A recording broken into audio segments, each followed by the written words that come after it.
kita mensyukuri tak terasa bahwa ini adalah minggu ketiga Paskah yang dirayakan gereja di sepanjang abad di segala tempat. Sesudah minggu pertama, atau lebih tepatnya hari pertama dari Sabat Baru, tidak dijumpai Yesus yang mati dikubur, karena memang dia sudah bangkit. Dan sejak itulah dia menyatakan kuasa kebangkitannya amat personal. Kematiannya sangat universal dan historikal, tetapi kebangkitannya amat personal. Oleh karena itu, informasi yang kita baca tadi harusnya tidak berhenti di dalam buku ini, tapi dia menjadi sebuah trigger atau pemicu yang menolong kita untuk melihat bahwa rangkaian kisah itu berujung kepada pribadi yang bernama Yesus, yang disebut sebagai Kristus Tuhan. Ketika Petrus lengkap diberikan Roh Kudus sebagai janji Bapa yang dikatakan Yesus sebelum dia mati dan bangkit itu, dia mengatakan kepada orang Israel, ketahuilah bahwa dia yang kau bunuh itu dijadikan Allah, Kristus, artinya yang diurapi, Mesias, Raja yang akan penuh kuasa melalui keimamatan sebagai imam besar yang bukan membawa darah hewan seperti imam besar pada era Musa oleh kakaknya Harun, tapi darahnya. Dan itu untuk menggenapkan apa yang dia katakan ketika dia menjadi utusan Sang Bapa untuk melakukan kehendak Allah kepada umatnya. Sehingga ketika mereka mencurigai dan ragu, maka Yesus mengatakan, engkau akan tahu bahwa apa yang kukatakan bukan berasal dariku, tapi dari Dia yang mengutus aku.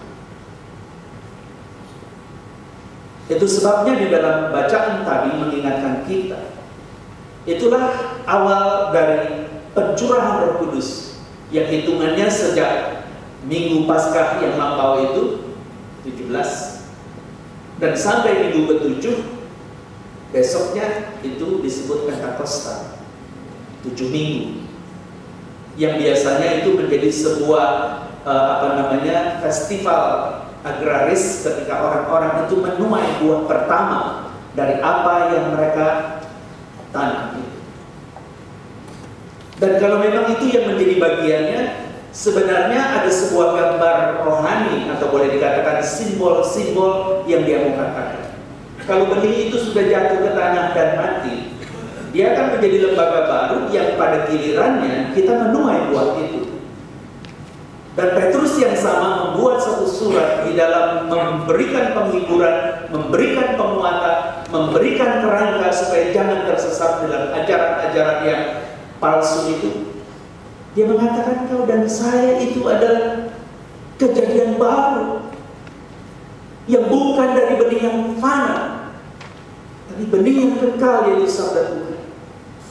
Kalau semua yang dicipta itu akan lenyap, tapi sabdanya itu kekal. Dan dari sabda itulah kau dan saya hadir untuk menjadi saksi Kristus. Paling tidak itu menjadi satu apitan bacaan pertama dan kedua kita. Ketika ditanggapi dalam Mizmor Halel atau Mazmur Pujian yang terambil dari Mazmur 118, Mizmor Halel itu dimulai dari 115 sampai 118. Akhirnya merujuk 119 yang menjadi Taurat Tuhan atau Sabda Tuhan. Dan biasanya ditengarai bahwa Mizmor Halel itulah yang dinyanyikan Yesus dengan muridnya yang 3 itu, Petrus, Yakobus, dan Yohanes, dari kamar loteng ketika Yesus memberikan perjamuan sampai ke Getsemani. Jalanan itu diisi dengan pujian Mizmor Halel yang tadi dinyanyikan oleh bagian Korintian yang bersama-sama kita. Apa sebenarnya mau digarisbawahi? Berharga di mata Tuhan kematian orang yang dicintai. Engkau dan saya harus membuktikan diri bahwa kita itu dicintai Tuhan. Soal saudara dan saya memilih Tuhan itu lazim di dalam keagamaan. Tapi ketika Tuhan mengatakan engkau milikku, itu anugerah yang nyaris tidak ada di agama. Kecuali sebuah relasi personal yang dia izinkan, seperti pujian tadi, dia ada di hati kita. Maka perubahan baru itu terjadi. Yang itu yang harus kita kerjakan, yang itu yang harus kita miliki, dan yang itu harus kita salurkan, bukan yang lain. Semuanya akan habis, tapi berita itu akan menjadi sebuah cerita. Pesan itu mungkin menjadi kesan yang akhirnya dipesankan ulang, dan kita sedang merenungkan bagian itu. Dia merindukan bahwa apa yang menjadi sebuah berita sukacita, izinkanlah di dalam komunitas Anda dan saya menjadi sebuah cerita yang mungkin paradigmanya berbeda-beda. Oke. Karena memang tantangan zamannya beda, tuntutan kepribadiannya juga berbeda untuk memenuhi kebutuhannya. Tapi kalau nanti itu dirangkai, dia akan menjadi sebuah narasi yang mendatangkan pesan kabar baik bahwa Tuhan itu benar dan adil, dan dari kegenapan itulah kebaikan itu tersalur kembali, mengalir, kata Injil Yohanes, seperti air hidup itu. Dia bukan ditiba, tapi dia memancar. Jadi sabda itulah yang sebenarnya sedang disampaikan Yesus. Emmaus punya arti kata warm bath. Jadi artinya sebuah pembersihan yang hangat atau pemandian yang hangat. Maksudnya mereka itu sudah dekil seharian Yerusalem, tunggu berita kebangkitan yang dijanjikan, tapi tidak muncul. Mereka berharap bahwa kematian Tuhan yang universal, yang historikal, itu persis ketika kebangkitan mereka lihat, sudah selesai, kuserahkan nyawaku, selesai.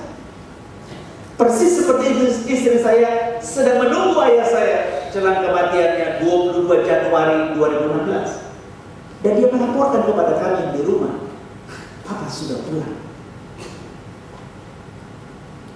Murid-murid ingin lihat itu, tapi tidak ada. Kenapa? Karena yang mereka lihat itu sebenarnya adalah ekspresi insan Yesus, tapi yang mereka harap adalah sebuah ekspektasi ilahi Yesus. Tidak mungkin sama. Tidak mungkin sama. Dan ada mungkin juga saya bisa menggerutu, kenapa tidak sekali saja? Karena yang berharga itu sangat personal, bukan universal, personal. Dan itu harus muncul oleh karena sebuah transformasi, bukan informasi. Engkau dan saya sudah baca informasi tentang narasi Kristus, tapi dia harus mengubah kita.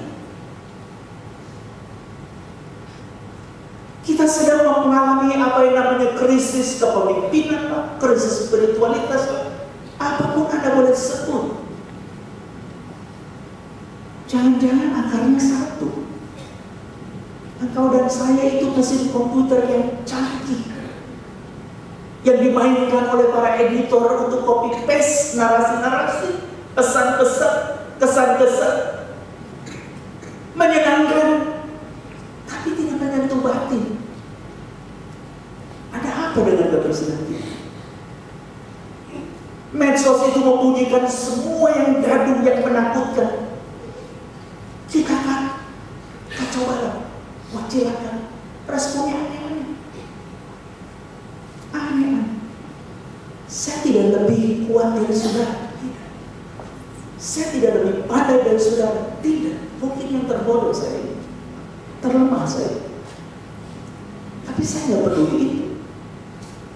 Yang saya tahu akan saya sampaikan. Dan saya sudah baca bagian-bagian dari Injil itu. Ternyata takut itu lawannya bukan berani seperti Kamus Besar Bahasa Indonesia. Takut itu karena absennya cinta. Tidak ada cinta. Kalau cinta itu ada, nyawa pun ikhlas diberi. Bukan untuk demonstrasi.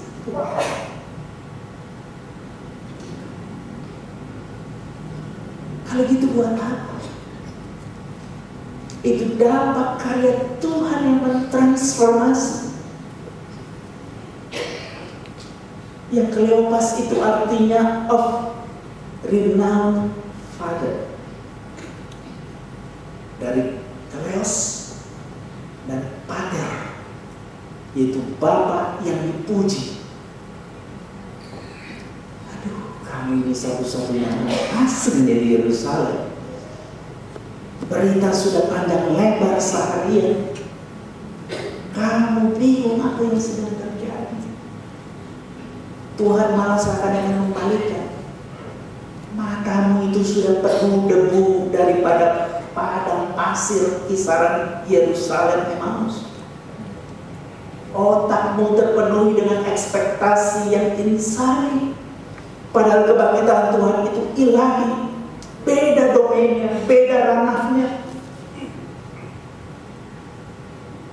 Bagaimana Tuhan mencuci seperti nama Emmaus yang secara lokasi itu memang dia ada di barat utara dari Yerusalem. Artinya dia sedang mengarah kepada terbenamnya matahari. Tidak heran kalau dikatakan sudah mulai gelap. Dan penuh resiko kalau dilanjutkan jalan ke sana.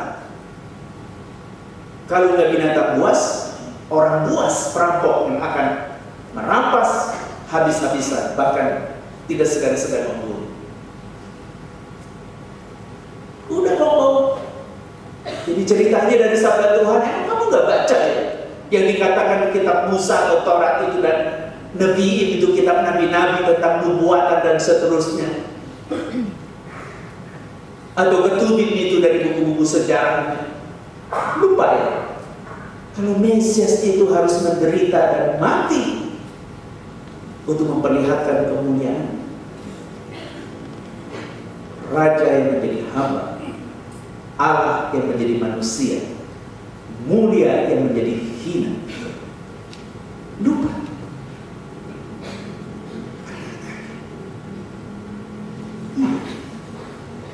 Jadi sebenarnya kau dan saya itu bukan nggak peduli atau nggak ngerti.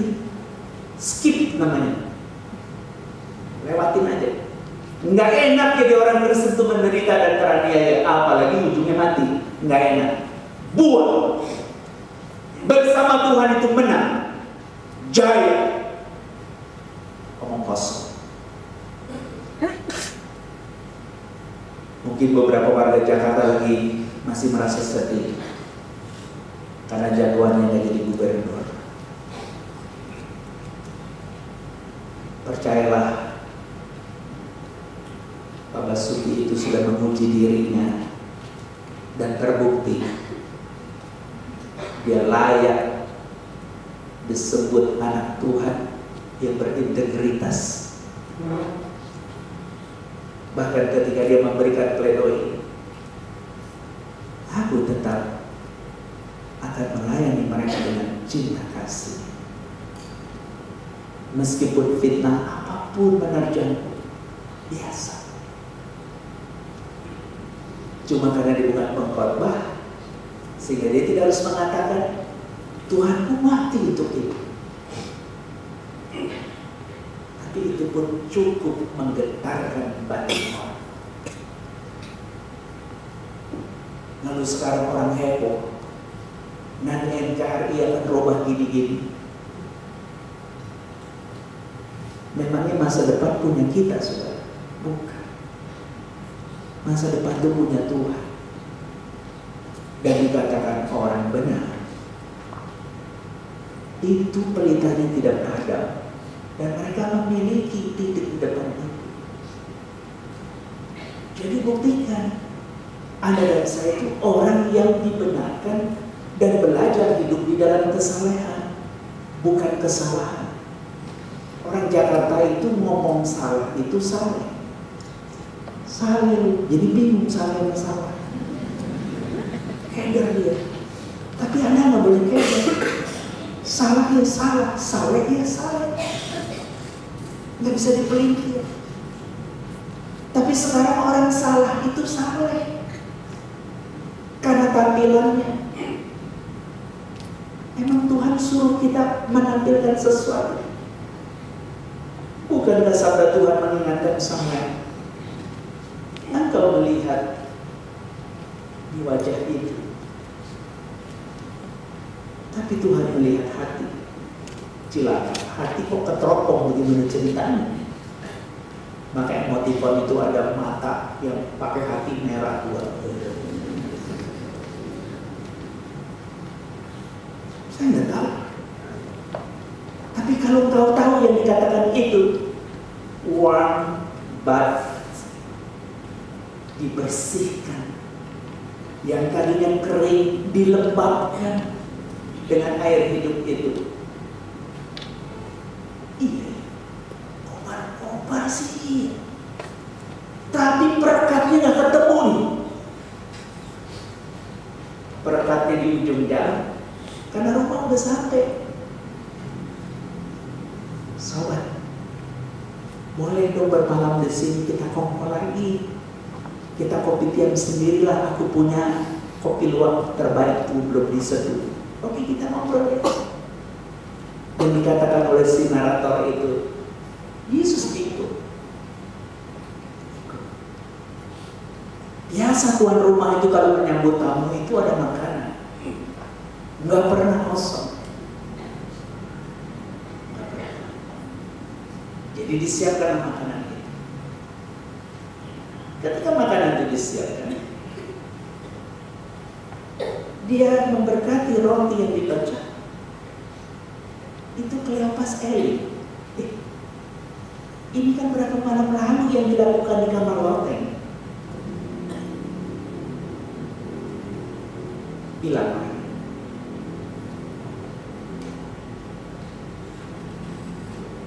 artinya momen itu tidak selalu menjadi milikmu, untuk menjadi momentum yang mengangkat hati dan menggerakkan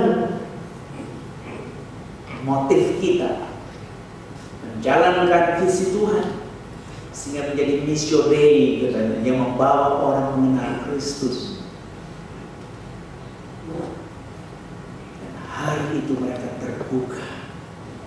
Emmaus bukan lagi menjadi tempat akhir yang menakutkan, tapi tempat yang melembutkan, melembabkan, membersihkan.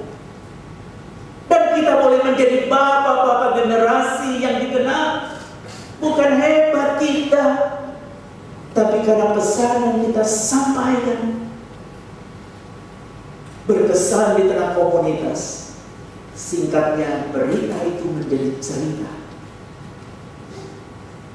Itu tugas Anda dan saya, Ibu Bapak. Jadi dengan kata lain, Kleopas dengan teman itu seakan-akan dia menjadi agen perubahan yang melakukan internal konsolidasi. Karena lewat itulah gerakan 12 rasul itu menjadi berkat yang dibacakan tadi. Mereka selalu bersekutu di dalam ajaran rasul, memecah roti dan berdoa. Itu roti bukan roti yang kenyang di perut, tapi roti simbol kematian dan kebangkitan Kristus yang harus disampaikan sampai didatangnya kedua kali. Dan sesudah itu baru di antara rumah-rumah mereka makan dengan roti yang mengenyangkan perutnya. Terus begitu. Dan jumlah mereka 3.000-an hari itu. Hebat. Ini kira-kira mungkin 600-an kali ya. Betul Pak ini? Kira-kira ya lebih buat Anda, kurang buat saya. Jadi kalau 3.000 kira-kira 4 sampai hampir 5 kali populasi ini. Keren. Tapi Petrus tetap punya sikap seperti nelayan sederhana. Itu orang belajar gimana teologinya ya? Bingung. Sangat bingung. Udah itu ada orang yang lahir lumpuh. Kebaik Allah bukan cari Tuhan, tapi cari koin biasa. Di hari itu, ketika dia melihat Petrus dan Yohanes itu dengan pakaian yang ya mirip saya begitu besar, kebesaran maksudnya. Wah, ini orang punya duit kali ya. Mintanya juga lebih kusut. Bisa-bisanya Petrus bilang, Mas dan Kara tidak punya. Wah, salah alamat, tapi udah serius nih. Tapi di dalam nama Yesus orang Nazaret, bangkit dan berjalan. Itu kekuatan dari mana sih nelayan yang selalu curiga dan ragu dengan guru? Tapi hari itu dia berani mengatakan itu. Dan gara-gara itu mereka dipenjara. Jadi kalau kau dan saya lupa kalau Mesias harus menderita dan mati, engkau tidak ikhlas menjadi bagian hidupmu, kita perlu renung kembali, kita ini umatnya atau bukan? Atau kita bagian dari populasi denominasi yang namanya Gereja Kristen Indonesia? Kalau kau mengatakan saya bagian dari tubuh Kristus, lakukan. Tadi saya datang kemari pagi-pagi karena nggak sempat makan, saudara. Terus saya